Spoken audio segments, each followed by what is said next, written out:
De laatste maanden hebben veel invloed op ons leven gemaakt. Angst om ons geliefde te verliezen. Onzekerheid op werk of ons contract wordt verlengd. Verdriet, want veel mensen hebben hun familielid of geliefde verloren door corona. Zorgen over de toekomst. Wat zou gebeuren als er een tweede golf komt? Hulpeloosheid, dat we niet zomaar naar ons familie op bezoek kunnen gaan. Ik kan me heel goed voorstellen hoe erg het is om je geliefde te verliezen zonder afscheid te nemen. Dat pijn is onvergelijkbaar. Maar elke verhaal heeft twee kanten. Eén van de kanten hebben we wel gezien en meegemaakt in de laatste maanden. Ik maak deze film vooral om de andere kant van het verhaal te laten zien. In out of the box gedacht om iedereen te bemoedigen en wil ik graag een positief boodschap overbrengen.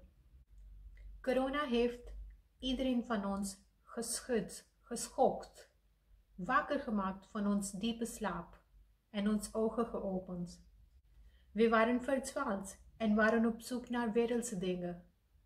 Alles leek gewoon. Vakanties, werk, gemeenschap, gezin, kerk en vooral onze vrijheid. We mochten alles doen zonder verplichtingen.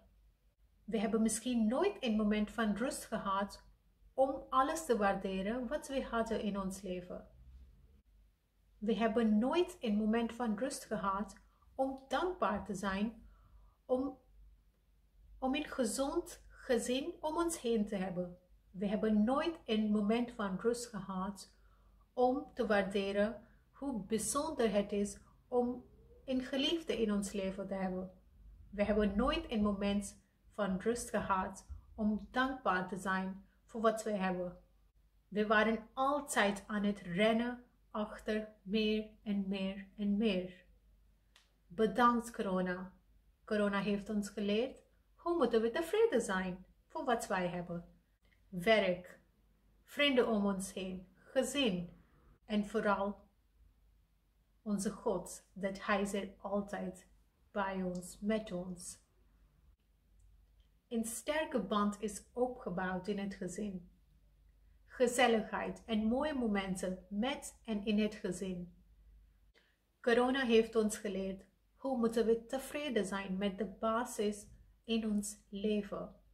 We hebben geen luxe leven nodig om blij te zijn, om mooie momenten met elkaar te hebben. We kunnen niet zomaar samenkomen voor een kerkdienst, maar corona heeft ons geleerd hoe moeten we alles mogelijk maken, zo ver van elkaar, afstandelijk, maar toch verbonden zijn in geloof.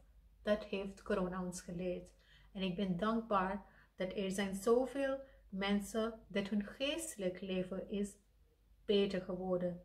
Ze hadden bijna nooit rust. Ze hadden bijna nooit extra tijd om iets anders te doen. Nu kunnen ze met God praten. Wij als mensen waren echt niet goed voor onze planeet Aarde. Maar in de laatste 3-4 maanden, in de tijd van lockdown, is er veel veranderd. Misschien na 3 maanden is alles weer een beetje schoon, een beetje gereinigd, een beetje zuiver geworden. Deze pauze was ook heel belangrijk voor onze planeet Aarde. Dat heeft echt een positieve invloed op ons planeet gemaakt. Bedankt corona. Ik ben dankbaar dat wij kunnen nu wel beseffen door corona dat een luxe leven is niet alles. We moeten tevreden zijn voor wat wij hebben. Waardeer dat. Misschien komt dat nooit meer terug. Jij weet niet wat de volgende dag of wat de toekomst voor ons brengt. Ik wil graag zeggen dat waardeer wat jij hebt. Misschien morgen heb je het niet. Misschien morgen zit je met lege handen. Jouw geliefde, jouw gezin, jouw kinderen, jouw werk, vooral jouw geestelijk leven. Praat met hem. Besteed tijd met hem. Corona heeft ons geleerd om wat wij hebben met elkaar te delen.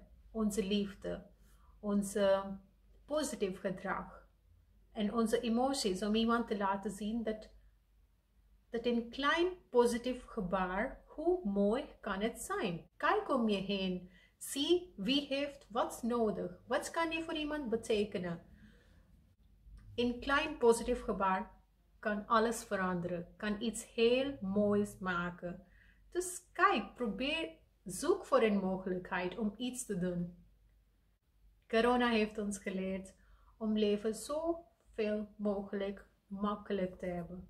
Corona heeft ons echt geleerd om gewoon gelukkig en gezegend te zijn zonder een luxe leven. Bedankt corona. De bedoeling van deze film is niet om iemand te kwetsen. Ik snap het heel goed dat heel veel mensen hebben zoveel meegemaakt in de laatste maanden. Mensen hebben hun geliefde verloren. Maar ik wil gewoon een positief boodschap overbrengen in deze moeilijke tijden.